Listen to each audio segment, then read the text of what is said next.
Mendang ini Peit Haei ngilak ben Peit yagi Jingialehkai League Football mentaga samoi arah jar arthausan arpenriu ha India. Yagi Jingialehkai jong ka UEFA Champion League, Europa League, bat ka Euro Conference League ha India ngilak ben Peit ha ka channel jong ka Sony Sport Network bat kumjuru ha Sony Live Apps.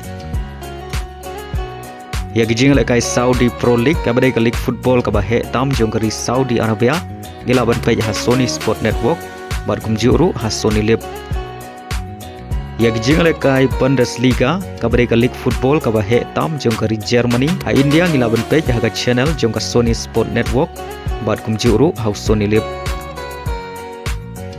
Yagi Jingialehkai jong ka Eredivisie kabadai ka League Football ka bahe tam jong ka Netherlands ha India ngilak ben Peit ha ka channel TV Eurosport. Yagi Jingialehkai FA Cup ha India ngilak ben Peit ha ka channel jong ka Sony Sport bat kumjuru na Sony Live. Yagi Jingialehkai Premier League kabadai ka League Football ka bahe tam jong ka England ha India ngilak ben Peit ha ka channel jong ka Star Sport Network bat kumjuru na apps Geo Hotstar. Yagi Jingialehkai AFC Champion League Elite, Champion League 2 bat AFC Challenge Cup ha India ngilak ben Peit live streaming na YouTube namar ompat don ki TV channel ha India ke bat pen I yakini ki Jingialehkai.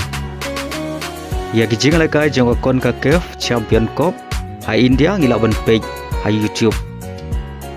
Yagi Jingialehkai League 1 kabadai ka League Football ka bahe tam jong ka France ha India ngilak ben Peit live streaming how apps Prime Video. Yagi Jingialehkai Serie A kabadai ka League Football ka bahe tam jong ka Italy ha India ngilak ben Peit live streaming how apps Dozen.